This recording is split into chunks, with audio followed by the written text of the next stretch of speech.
I'm Mark Silverman. I am the co-director of Empowering Ethical Elders, the EEE program, and we have a good turnout tonight. That's really nice. And there's also another co-director, Rosemary Irving, who handles the presentations on the first Thursday of every month.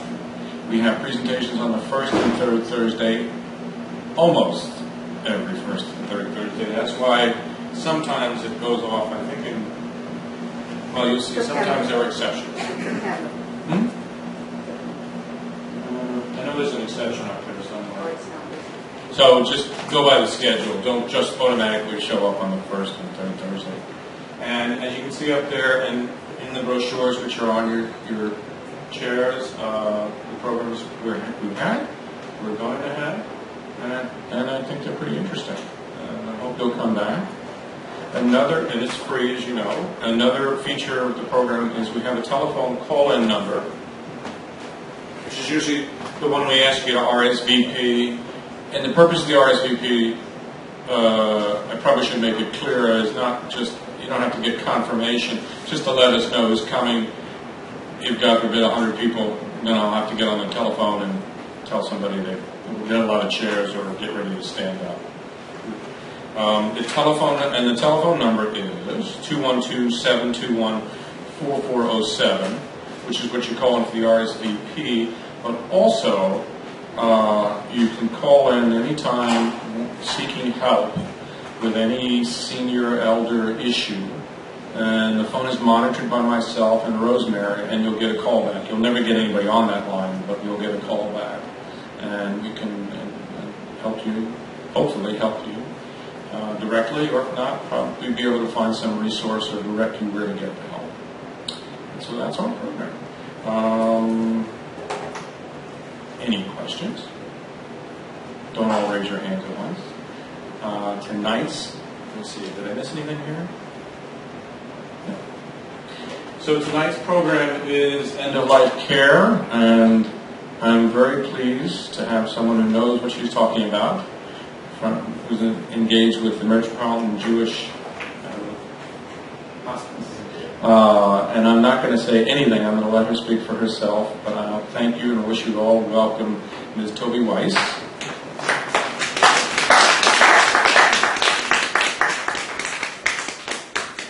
I'll switch over to this.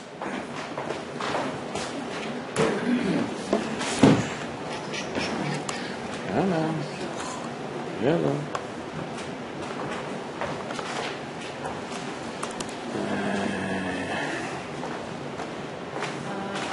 Getting there. Oh, here we go.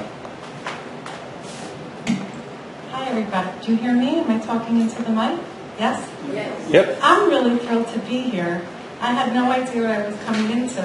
And this is such a great energy in this room. And I wouldn't say it if I didn't mean it, but there's a wonderful energy in this room. And I love the diaphragmatic breathing.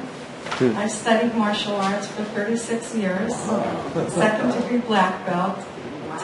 Tai Chi teacher, Qigong practicer, and I just absolutely love the way you started the meeting, and I just really feel warm and wonderful energy in this room. So thank you for inviting me to speak. Could it be the next room you're picking up on? All right. The walls are thin. And So my role, I work for Metropolitan Jewish Health System, more currently known as MJHS. They changed the branding, the name for branding purposes. I always kid around that I'm one of the 4 Brooklyn ladies, if you've heard the commercials. And my husband tells me I'm very well preserved, because we're over 100 years old. Well, I'm here to talk to you tonight about end-of-life care options, what they are, and how to access them. And are you going to advance this slide, or should I? Okay, no. So let me just first start by saying, you know, there's 2.5 million people a year that die. It's a lot of people. And most of those people, half or just over half of those 2.5 million people die of some sort of chronic disease that has progressed. And if you were to ask, if I were to ask, or if you were to ask, how do people respond when asked, how would you want to die? What do you think the number one answer is? In your sleep. In your sleep.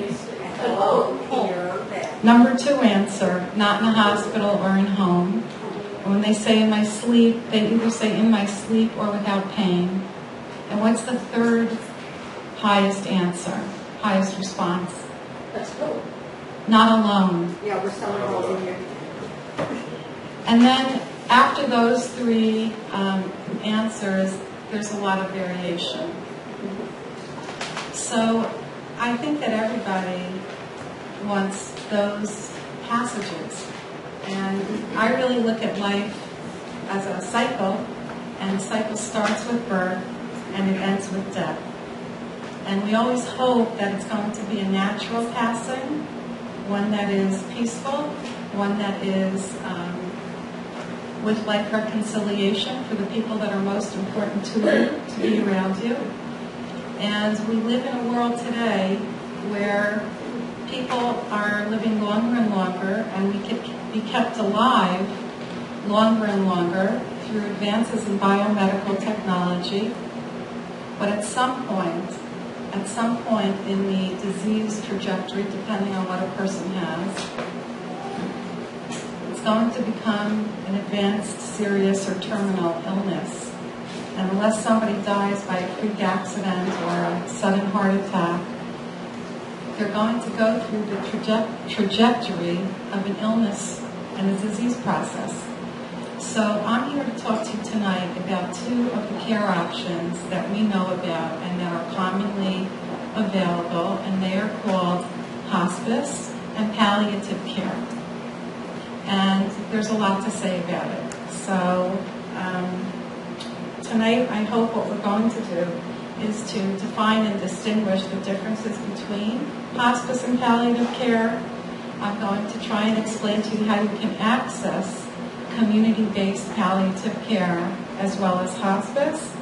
And we'll have some modest discussions about end-of-life care planning, because I'm supposed to be coming back in the fall and talking again about how to retain choice, and that will be a fuller conversation about advanced directives and end-of-life planning. I also want to point out to you that I brought some materials from our system and pens. The pens are really good. They have smartphone swipe things instead of erasers on the back. But and my business cards, and there's also wallet-size healthcare proxy cards, which I encourage everybody to take. That's right. This little card is something that can double to some degree as a New York State healthcare proxy, in terms, not as in terms of what you want done and laying that out in an outline format, but you can write down the names of the people, one or two names of people that if God forbid you fell in the street or wherever and somebody found you and called an EMT, this would be next to your insurance card or your license in your wallet, and they would know who to contact. So you should take these cards and you should fill them out and put them in your wallet next to your insurance card.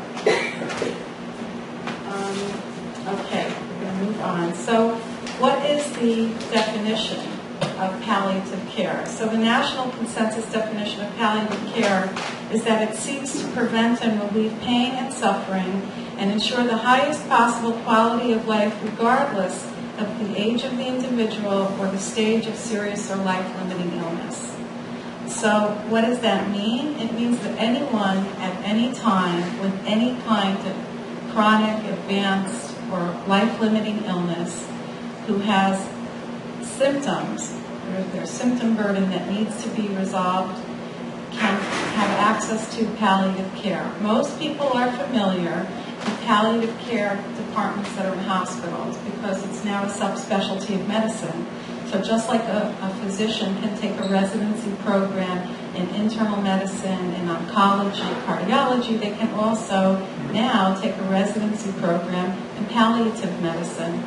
So the community-based palliative care programs that are out there, of which there are only a small handful in the country, they deliver what's called specialist-level palliative care in a home-based way. So we're going to go into more of what that means. So the advantages of both hospice and palliative care is that they both aim to relieve symptom burden and are delivered both by interdisciplinary teams, meaning there are different types of people that make up that care team. So there's a nurse practitioner, there's a medical social worker, and there's a palliative medicine physician who make up that interdisciplinary team. And they are the team that cares for an individual. So you're getting a complement of different specialties delivering care to an individual who is suffering from some sort of symptom burden from their disease. Both address the needs of the patient and the family. That's very important to know, that both palliative care and hospice care are holistic in nature. They deal with the issues not only of the patient but the family system. And lastly, and I like to use this as a way to explain one of the differences between how to understand the hospice and palliative care, is that all hospice is palliative care, but not all palliative care is hospice. Okay? Hospice is a special kind of palliative care. So let's go over more specifically. Let's drill down a little bit and talk more about hospice and palliative care. So hospice is a comprehensive care provided in an interdisciplinary framework as well, and it's covered completely by Medicare, private insurance carriers, if you have your own private insurance and you're not using your Medicare or you're using it alongside Medicare, and Medicaid. But it is the best government benefit in this country. It is completely covered federally by Medicare. That is outstanding. It's one of the real deals in this country. But in order to be on Medicare, there's two eligibility criteria. One is that a person is no longer seeking to cure their disease. They know that they have a disease that is not going to go away. It does not mean that they don't want to manage it medically in an aggressive way for symptoms, to manage those symptoms, but they realize they're not going to cure the disease. And then the second criterion is that the certifying physicians, of which there would be two, the patient's primary care physician, whoever he is or she is, whether it's an internist, an oncologist, cardiologist, pulmonologist, whoever it is that is the conductor of your orchestra, and a hospice physician. And both of them have to agree that based on their best understanding of that disease process, that if, and I'm going to repeat this again later, so if I'm going a little fast, please forgive me, but we're going to repeat it more than once. If the disease were to follow its natural course, based on the clinical indicators and the doctor's best experience, they would say that within 6 months a person would succumb to that disease process. Now let me be clear, that does not mean that a person is going to die in 6 months. A person could live for 2 years, a person could die in 24 hours. The certificate for terminal illness, the certification of terminal illness, according to the hospice criteria, means that the overseeing physicians, based on their best clinical knowledge and experience, would say that based on what they see, this disease, if it were to go according to its natural process, would get this person within 6 months. Okay? Community-based palliative care is also an interdisciplinary consultation model that's focused on reducing symptom burden and suffering that does not require a 6-month prognosis. And in addition to not needing that 6-month prognosis, a person can continue to seek all curative interventions, all treatments, all therapies that they are currently seeking, and it does not change a thing. What it does do is provide an underlayer, an extra layer of support alongside all of the other curative treatments that a person is getting.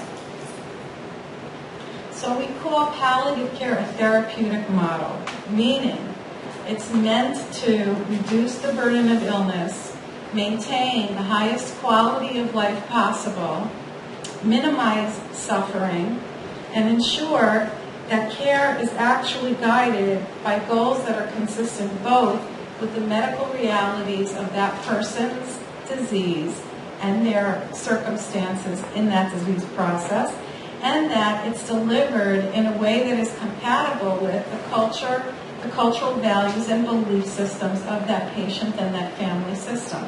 So personal preferences, cultural, religious beliefs are taken into consideration.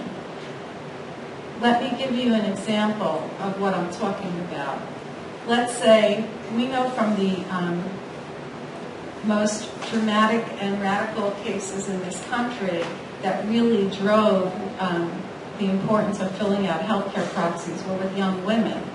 Nancy Cruzan, Terry Shiloh. These cases and others really were the watershed cases that changed legislation in this country about end of life. So, within the Jewish religion and within Catholicism, there is something about hydration and nutrition that goes against values if you discontinue them at end of life, right?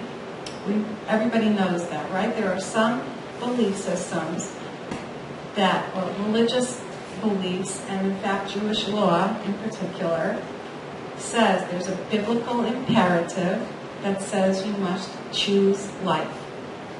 And quality of life is not measured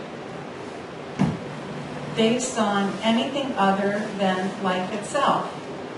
So even a second, even one extra breath is considered inherently of value. So there are different belief systems around that. There are some people that say, just let me die. I don't want any heroic measures. Yes? How does that interact with the experience of pain? Well, that's a very good question. So we're not going to turn this into a religious debate. Okay. But no, I'm going to answer your question because it's a real question. What the clinicians will do, Can you repeat the question? Yes, the question was, how does I said that life is itself is inherently of value, and it is not, quality of life is not measured except to say, because even one breath is considered life, and that inherently is of value. And so what about pain? So I must tell you that people have different thresholds for pain. Some people, I'm going to answer you in two ways, and I'm being honest, and I'm not trying to dodge the question or create a whole hullabaloo, but I'm going to answer it in two ways. The first way I'm going to answer is people tolerate pain differently. There are some people who will say, I want to reduce pain as much as possible while remaining alert. And I can tolerate a lot, but I want to be cognitively intact so that I can really feel embraced by my family and my friends, and I want to be here. I don't want to be put out. Other people will say, just knock me out. I don't like pain. I don't want pain. Just put me to sleep. There's no two people that are the same. So we have to measure, what we do and how we do it based on somebody's wishes and their belief systems. We had a Holocaust survivor who had survived 5 concentration camps, and he had an incredible threshold for pain, and his adult son was the primary caregiver, and he insisted, the adult son was 57, and his father was in his 90s, and he insisted that no pain medication be given to his father because his father wouldn't want it. He had a bed sore, his coccyx the size of a grapefruit that was to the bone. I mean, it was bad. He refused He refused any pain medication. The son refused it for the father. He was the primary caregiver. And the father did not demonstrate, hard as it is to believe, the father did not demonstrate nonverbal, because he couldn't speak anymore. He showed no demonstration of pain. He didn't grimace. He didn't scream out. When he died in those last few hours of the day that he died, he was howling. But throughout the caregiving process, despite the fact that he had really significant wounds, AOP did not. So that's one way to answer it. The other way to answer it is more clinically based. One is based on person's preferences, and one is really clinically based. Sometimes giving hydration and nutrition at end of life can actually be more harmful than helpful. It could actually hasten a person's death. If a person's body is shutting down and their organs are shutting down and they can no longer process fluids, and I'm sure if any of you in this room have been exposed to people who have died over your lifespans, you will have seen some people in hospitals, even if they were not the people you were going to visit, who looked like whales, blown up like whales, like balloons, because their bodies could not process those fluids. So you take somebody who's literally dying, their end of life, and they can no longer process food or fluids, and you continue to give it to them, they can actually drown in their own fluids. So that would actually hasten death. So the real answer is it's all case by case. There's no two people that are the same. But anyway, care should be delivered based on not only what's clinically indicated, but if there are no harmful contraindications, then it should also be delivered consistent with a person's values and belief systems. I'm going to switch slides. Now, I should also, I should have said this from the beginning. I'm going to say it now, and forgive me for not saying it early. I'm representing MJHS Hospice and Palliative Care. I'm not trying to sell MJHS Hospice and Palliative Care, but I'm describing what we do based on how we deliver the care. But I want you to know that all hospices out there are wonderful. Anyone who delivers this kind of care is really to be respected, and you can get this similar, if not the same kind of care elsewhere. I'm explaining to you what we do. We're lucky that we have a foundation. We have a nonprofit foundation which enables us to give a little extra that's not reimbursed through Medicare.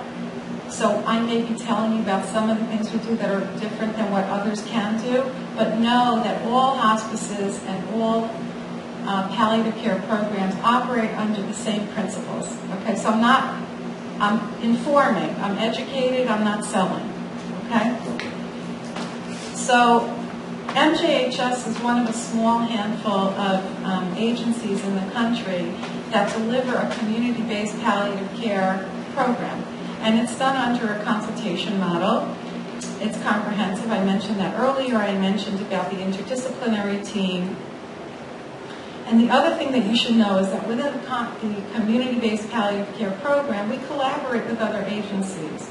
So it's compatible with other kinds of care that people have. One of the single most important or positive changes in healthcare legislation over the last year was that people who are now on Medicaid, who have long-term care programs so that they could be maintained at home, and Medicaid is not just for people who are not of means, it's for people who also plan for their future, to be able to allocate their resources so that they can have the kinds of care that they can benefit from most at end of life or when they're older without going bankrupt. So it's Medicaid, a person who's on managed long-term care and remaining at home and has a lot of hours perhaps of a companion, assisted care in the house. It used to be that if you had Medicaid and you were on a long-term care program, you could not have hospice.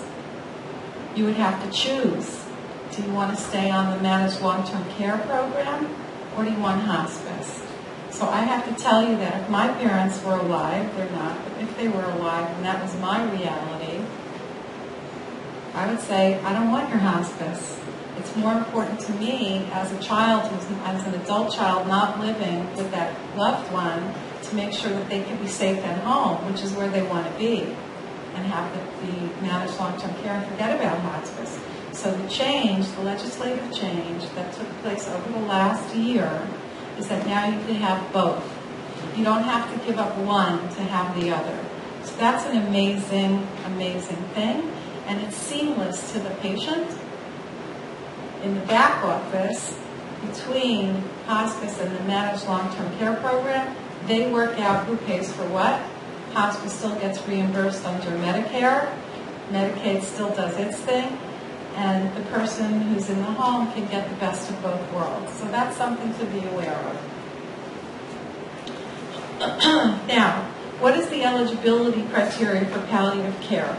So it's anyone that has an advanced chronic, serious or life-limiting illness, and they have one or more of the following symptoms. It could be pain, nausea, anxiety, sleeplessness, constipation, fatigue. It could be any of those. In the healthcare industry, they have a term for somebody who goes in and out of hospitals, constant rehospitalizations. They call it a frequent flyer. And one of the goals of palliative care is to help somebody reduce those rehospitalizations, because oftentimes they don't want to have to go to the hospital. A typical scenario, let's say somebody has high blood pressure. Maybe they have COPD. Maybe they have CHF, congestive heart failure. And let's say they don't have a good appetite, and they're not eating or drinking enough, and they get dehydrated.